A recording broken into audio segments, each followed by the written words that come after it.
कि एक आदमी रोटी बेलता है, एक आदमी रोटी खाता है, एक तीसरा आदमी भी है जो न रोटी बेलता है न रोटी खाता है, वो सिर्फ रोटी से खेलता है।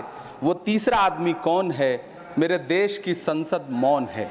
अफसोस, अब बजट पेश हो जाता है, मीडिया चैनल सरकार का महिमा मंडन करते हैं और बेचारी जनता बजट के आंकड़ों के शब्द जाल में उलझी हुई महीनों बाद समझ पाती है कि उसका तो फिर से कट गया। तो भला कौन संतुष्ट हुआ साहब? इस देश का गरीब मजदूर या आपके उद्योगपति दोस्त? आखिर इतना महंगा पेट्रोल डीजल खरीद के कौन संतुष्ट हो रहा है?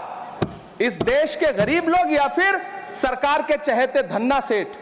सभापति महोदय, वित्त मंत्री जी इस बजट को मध्यम वर्ग को संतुष्ट करने वाला बजट बता रही हैं।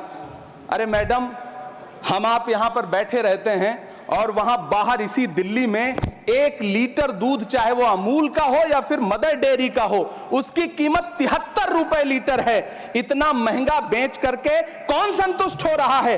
गरीब जनता या आपके धन्ना सेठ दोस्त? खुद को धार्मिक कहने वाली सरकार भगवान श्री कृष्ण के प्रिय खाद्य पदार्थों दही और मक्खन तक पर जीएसटी लगाती है और बात करती है मध्यम वर्ग की हिमायती होने की।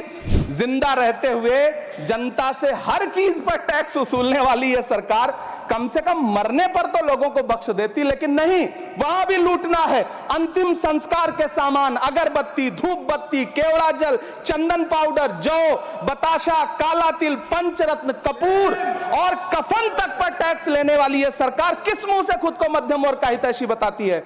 जो झूठ बोल के करता है मुतमईन सबको, वो झूठ बोल के खुद मुतमईन नहीं होता। सभापति महोदय, ये तो राहुल जी का असर है। कौन सा शब्द सर? कौन सा शब्द? झूठ। झूठ, ठीक है सर। मिथ्या बोल करके, जो मिथ्या बोल के करता है मुतमईन सबको, वो मिथ्या बोल के खुद मुतमईन नहीं होता। आखिर कौन सी नफरत है? ये मुल्क हमारा भी है, इस मुल्क की मिट्टी में हमारा भी खून पसीना शामिल है। हमसे इतनी भी क्या नफरत? रिश्तों की ये नाजुक डोरें तोड़ी थोड़ी जाती हैं, अपनी आंखें दुखती हो तो फोड़ी थोड़ी जाती हैं। माननीय श्री इमरान प्रतापगढ़ी जी। धन्यवाद सभापति महोदय। कभी सुदामा पांडे धूमिल जी ने कहा था कि एक आदमी रोटी बेलता है, एक आदमी रोटी खाता है, एक तीसरा आदमी भी है जो न रोटी बेलता है न रोटी खाता है, वो सिर्फ रोटी से खेलता है। वो तीसरा आदमी कौन है? मेरे देश की संसद मौन है। सभापति महोदय, वो भी क्या दिन थे जब संसद में देश का बजट पेश होता था तो देश की सड़कें ठहर जाया करती थीं। रेल बजट पेश होता था तो लोगों की उम्मीदें रेल के डिब्बों की तरह पटरियों पर दौड़ने लगती थीं। पूरा देश धड़कने रोक करके वित्त मंत्री और रेल मंत्री को सुना करता था। अफसोस, अब बजट पेश हो जाता है, मीडिया चैनल सरकार का महिमा मंडन करते हैं और बेचारी जनता बजट के आंकड़ों के शब्द जाल में उलझी हुई महीनों बाद समझ पाती है कि उसका तो फिर से कट गया। सभापति महोदय, पिछले 2 साल अमृतकालीन बजट पेश किए गए और इस बार एक नई शब्दावली गढ़ी गई है, तुष्टीकरण बनाम संतुष्टीकरण का बजट। सभापति महोदय, सुनने में कितना अलंकारिक लगता है ये शब्द। सोच रहा हूं देश की वित्त मंत्री और प्रधानमंत्री जी से पूछूं कि आखिर किसकी संतुष्टि? जिस बजट में मनरेगा के लिए 1 रुपए की बढ़ोतरी ना हो, वही पुराना 86,000 करोड़, जबकि पहले ही 9,754 करोड़ का घाटा हो, जिस मनरेगा से करोड़ों मजदूरों के घर में चूल्हा जलता हो, उस मनरेगा में काम करने वाले गरीब मजदूरों के लिए अगर आपके खजाने से 1 रुपया भी इजाफी नहीं निकल सका, तो भला कौन संतुष्ट हुआ साहब? इस देश का गरीब मजदूर या आपके उद्योगपति दोस्त? वो जो महाराष्ट्र में लोकसभा और विधानसभा के बीच में 40 लाख मतदाता बढ़ाए गए थे, अरे उन्हीं के लिए मनरेगा का थोड़ा सा बजट बढ़ा देते। क्या उसमें मनरेगा का एक भी मजदूर नहीं था? 40 लाख लोगों में सारे के सारे 12 लाख की छूट वाले से आगे के लोग थे। सभापति महोदय, कल जब वित्त मंत्री जी देश की संसद में भाषण दे रही थी तो वहां मुंबई में कोई गरीब इंसान जब अपनी जेब टटोल करके अपनी मोटरसाइकिल में 1 लीटर पेट्रोल भरवा रहा था तो उस पेट्रोल की कीमत थी 103 रुपया प्रति लीटर। आखिर इतना महंगा पेट्रोल डीजल खरीद के कौन संतुष्ट हो रहा है? इस देश के गरीब लोग या फिर सरकार के चहेते धन्ना सेठ? सभापति महोदय, वित्त मंत्री जी इस बजट को मध्यम वर्ग को संतुष्ट करने वाला बजट बता रही हैं। अरे मैडम, हम आप यहां पर बैठे रहते हैं और वहां बाहर इसी दिल्ली में 1 लीटर दूध, चाहे वो अमूल का हो या फिर मदर डेयरी का हो, उसकी कीमत 73 रुपए लीटर है। इतना महंगा बेच करके कौन संतुष्ट हो रहा है, गरीब जनता या आपके धन्ना सेठ दोस्त? सभापति महोदय, इस सरकार का बाजार और महंगाई पर कोई नियंत्रण नहीं रह गया है। चाहे देश में लहसुन 400 रुपए किलो बिक जाए, टमाटर 100 रुपए किलो बिक जाए, प्याज का दाम सुनकर आंखों में आंसू आ जाए, लेकिन वित्त मंत्री महोदया बजट में महंगाई का मां भी नहीं बोलती हैं। बच्चों की किताब और पेंसिल तक पर टैक्स लगाने वाले सरकार से मैं पूछना चाहता हूं कि आप मध्यम वर्ग का हितैषी बताते हैं खुद को, तो शर्म नहीं आती है? खुद को धार्मिक कहने वाली सरकार भगवान श्री कृष्ण के प्रिय खाद्य पदार्थों दही और मक्खन तक पर जीएसटी लगाती है और बात करती है मध्यम वर्ग की हिमायती होने की। जिंदा रहते हुए जनता से हर चीज पर टैक्स वसूलने वाली यह सरकार कम से कम मरने पर तो लोगों को बख्श देती, लेकिन नहीं, वहां भी लूटना है। अंतिम संस्कार के सामान, अगरबत्ती, धूप बत्ती, केवड़ा जल, चंदन पाउडर, जौ, बताशा, काला तिल, पंचरत्न, कपूर और कफन तक पर टैक्स लेने वाली यह सरकार किस मुंह से खुद को मध्यम वर्ग का हितैषी बताती है? कौन सी संतुष्टि, किसकी संतुष्टि? कदम कदम पर टैक्स देकर लुटने वाली जनता की, या फिर जनता से टैक्स वसूल करके धन्ना सेठों का खजाना भरने वाली सरकार की? किसकी संतुष्टि? सभापति महोदय, 18 अगस्त 2015 आरा का बिहार का ऐतिहासिक मैदान, सजा हुआ मंच, हजारों की भीड़ और सामने खड़े हुए देश के प्रधानमंत्री का भाषण। बिहार के भाइयों बहनों, आज मैं बिहार के लिए पैकेज की घोषणा कर रहा हूं। 50,000 करोड़ कर दूं कि ज्यादा कर दूं? अखिलेश भाई, 60,000 करोड़ कर दूं कि ज्यादा कर दूं? 70,000 करोड़ कर दूं कि ज्यादा कर दूं? 80,000 करोड़ कर दूं कि ज्यादा कर दूं? चलो, मैं बिहार को 1.25 लाख करोड़ का पैकेज दे रहा हूं। 10 साल हो गए सभापति महोदय, वही ढाक के 3 पात। बिहार आज भी विकास की बाट जोह रहा है। भाषण आज भी प्रधानमंत्री जी के यूट्यूब चैनल पर सुना जा सकता है। जो झूठ बोल के करता है मुतमईन सबको, वो झूठ बोल के खुद मुतमईन नहीं होता। सभापति महोदय, ये तो राहुल जी का असर है। कौन सा शब्द सर, कौन सा शब्द? झूठ। ठीक है सर, मिथ्या बोल करके, जो मिथ्या बोल के करता है मुतमईन सबको, वो मिथ्या बोल के खुद मुतमईन नहीं होता। ये राहुल जी का असर है। जो मखाना बोर्ड की घोषणा हुई, अखिलेश जी आपको याद होगा, भारत जोड़ो न्याय यात्रा में 30 जनवरी 2024 को बिहार के रंगभूमि मैदान में राहुल गांधी जी का पूर्णिया में भाषण था और उसमें मखाना को लेकर उन्होंने आवाज उठाई थी। यह उनका असर है कि आपको मखाना बोर्ड बनाना पड़ा, वरना तो आप मैखाना बोर्ड बनाने वाले लोग हैं।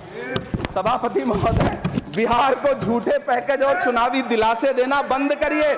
आज भी जब कोसी में बाढ़ आती है तो पूरा सीमांचल बर्बाद हो जाता है। मैंने उस तबाही को अपनी आंखों से देखा है। 2016-17 की बाढ़ में अपने इन्हीं हाथों से राहत सामग्री बांटी है मैंने। अगर सच में बिहार के लिए कुछ करना चाहते हैं तो बिहार को बाढ़ से बचाने का प्रबंध करिए। पूर्णिया एयरपोर्ट 10 साल से बाट जो रहा है, घोषणा 2014 में हुई, बन के आज तक तैयार नहीं हुआ। अलीगढ़ मुस्लिम विश्वविद्यालय का किशनगंज सेंटर बजट के अभाव में दम तोड़ता जा रहा है। मैंने पिछले बजट सत्र में भी आवाज उठाई थी। आज फिर वित्त मंत्री जी से अनुरोध करना चाहता हूं, दामन फैला करके, कि अलीगढ़ मुस्लिम विश्वविद्यालय का किशनगंज सेंटर बन जाने दीजिए। आखिर कौन सी नफरत है?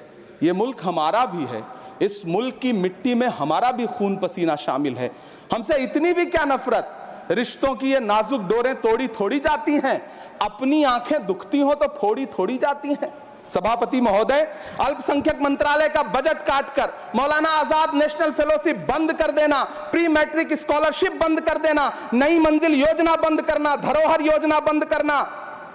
2024-25 के बजट में माइनॉरिटी मिनिस्ट्री के लिए 3,183 करोड़ रुपए की घोषणा हुई, लेकिन देश को हैरत होगी कि बाद में समीक्षा करके लगभग आधा कर दिया गया, 1,868 करोड़ रुपए। मुझे सरकार से पूछना है कि कौन संतुष्ट हुआ? इस देश का अल्पसंख्यक संतुष्ट हुआ या आप संतुष्ट हुए? किसका संतुष्टिकरण?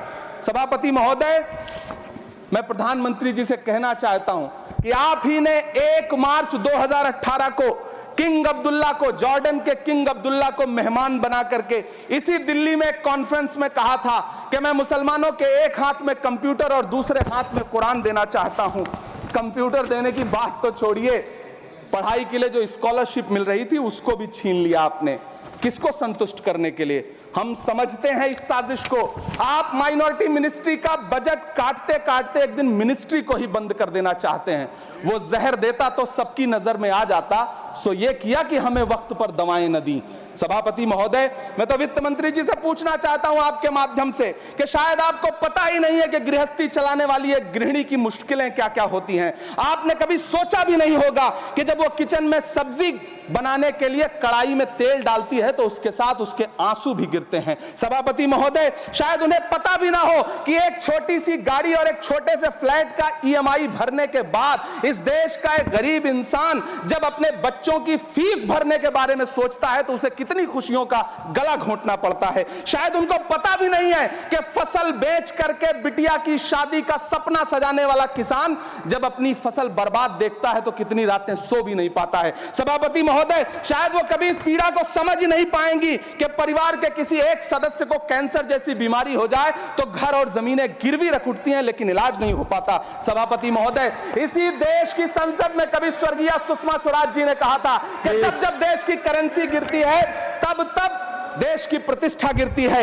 एक तरफ कोलंबिया जैसा छोटा सा देश और उसके प्रधानमंत्री गुस्तावो पेत्रो खड़े हैं जो कोलंबिया के नागरिकों को हथकड़ी लगाकर लाने वाले जहाज को अमेरिका बैरंग वापस लौटा दे रहे हैं, और दूसरी तरफ हमारे प्रधानमंत्री जी खड़े हैं जो बेड़ी और हथकड़ी लगा करके लाए गए बेटों के अपमान पर एक शब्द नहीं बोल रहे हैं। सभापति महोदय, मैं इतिहास के पन्ने पलट रहा हूं, मुझे दो किरदार याद आ रहे हैं। एक तरफ निक्सन के 7वें बेड़े की धमकियों के सामने लोहे की तरह अडिग इंदिरा गांधी खड़ी हैं, तो दूसरी तरफ खुद ही नमस्ते ट्रंप का नारा लगाते हुए प्रधानमंत्री जी खड़े हैं। मेरे कानों में सुषमा स्वराज जी की आवाज गूंज रही है। बहुत कम बोलने वाले डॉक्टर मनमोहन सिंह ने बहुत ज्यादा बोलने वाले प्रधानमंत्री जी को जब देश की बागडोर सौंपी थी तो $1.58 का था, आज 85 से 87 के बीच में झूल रहा है। इन दिनों रुपए की अहमियत गिरती है तो न तो देश की प्रतिष्ठा गिरती है ना प्रधानमंत्री की गरिमा। जिस देश में 80 करोड़ लोगों को 5 किलो राशन के लिए कतारों में लगना पड़ता हो, उस देश में यह सरकार 12 लाख तक के टैक्स न लेने के लिए अपनी पीठ थपथपा रही है। हुकूमत इस कदर आवाम पर एहसान करती है, ये आंखें छीनती है और चश्मे दान करती है। सभापति महोदय, महाराष्ट्र का भिवंडी हो, मालेगांव हो, इचलकरंजी हो, यूपी का बनारस हो, मुआयमा हो, मुबारकपुर हो, रांची का छोटा नागपुर हो, बिहार का भागलपुर हो, हर जगह बुनकरों की उम्मीदें तोड़ रही हैं, लेकिन इस सरकार के पास उनके लिए कुछ भी नहीं है। मुरादाबाद का पीतल उद्योग, कानपुर का चमड़ा उद्योग, सहारनपुर का लकड़ी उद्योग, फिरोजाबाद का चूड़ी उद्योग, अलीगढ़ का ताला उद्योग, सब सरकारी प्लानिंग से तबाह हो रहे हैं। इन तमाम के बीच सरकारी सपोर्ट से बस एक उद्योग फल फूल रहा है, नोएडा का नफरत उद्योग। सभापति महोदय, जिस देश में 40 से 45% मेडिकल फैकल्टी की सीट खाली हो, वहां बजट में 75,000 नए मेडिकल सीट्स का ऐलान हो रहा है। सरकार बहादुर, कम से कम इस देश के पढ़े लिखे युवाओं को तो मूर्ख समझना बंद करिए। वो अब तिजारती पहलू निकाल लेता है। पहले 7500 मेडिकल सीट्स बाद में बनाइएगा, पहले जो एम्स में 2161 पद खाली पड़े हैं उनको तो भर दीजिए। वो अब तिजारती पहलू निकाल लेता है। मैं कुछ कहूं तो तराजू निकाल लेता है। मैं इसलिए भी तेरे फन की कद्र करता हूं तो झूठ बोल के आंसू निकाल लेता है। सभापति महोदय, फिर झूठ आया है, मैं उसे मिथ्या कर दे रहा हूं। शायरी में बार बार आ जाता है, क्या करूं महोदय। काश ये बजट, सभापति महोदय, वो एक शब्द मैं मिथ्या कर दे रहा हूं सर, वो एक शब्द को हटा दीजिए। ध्यान रखें, ऐसे जो भी शब्द होंगे आपके भाषण में। सभापति महोदय, काश ये बजट बीपीएससी के पेपर लीक की शिकायत करने वाले नौजवानों पर बरसती हुई पुलिस के लाठियों पे, जख्मों पर मरहम लगा पाता। सभापति महोदय, पिछले 80 दिन से 70 साल का एक बुजुर्ग एमएसपी की लीगल गारंटी मांगता हुआ आमरण अनशन पे बैठा हुआ है। काश ये बजट किसान नेता जगजीत डल्लेवाल की टूटती हुई सांसों की पीड़ा सुन पाता। काश ये बजट प्रतियोगी परीक्षाओं की तैयारी के लिए दिल्ली, कोटा, पटना, अहमदाबाद जैसे शहरों में, इलाहाबाद जैसे शहरों में किताबों के साथ गल रहे युवाओं के सपनों को जिंदगी दे पाता। काश ये बजट वंदे भारत के सुनहरे विजुअल के बजाय देश की गरीब जनता को कुछ और पैसेंजर ट्रेनें दे पाता। काश ये बजट सीनियर सिटीजन को ट्रेन टिकटों में मिलने वाली रियायतें वापस लौटा पाता जिनको सरकार ने कोविड के नाम पे छीन लिया था। काश ये बजट किसानों की राह में कीलें नहीं बल्कि कालीन बिछाने वाला बन पाता। काश ये बजट सरकारी मालिकों को यह समझा पाता कि नेहरू को कोसने से अर्थव्यवस्था नहीं सुधरेगी, उसके लिए डॉक्टर मनमोहन सिंह साहब की अर्थ नीति अपनानी पड़ेगी। पिछले 11 साल से नेहरू जी को कोस रहे हैं, आखिर कब तक कोसिएगा? थोड़ा पंडित नेहरू जी के बारे में पढ़िए, तब पता चले कि पंडित नेहरू की शख्सियत का नाम है। दुनिया का पहला ऐसा राजनेता जिसने अपनी जिंदगी की आजादी के लिए, देश की आजादी के लिए 3259 दिन अंग्रेजों की जेल में बिताए। पंडित नेहरू एक ऐसे महान शख्स जिनके पिता पंडित मोतीलाल नेहरू, जिनकी बहन विजय लक्ष्मी पंडित, जिनके बहनोई पंडित रंजीत सीताराम, जिनकी बेटी इंदिरा गांधी, जिनके दामाद फिरोज गांधी, सब ने अंग्रेजों से लड़ते हुए स्वतंत्रता आंदोलन में जेल काटी। आप किस मुंह से उनकी लकीर छोटी करने की बात करते हैं?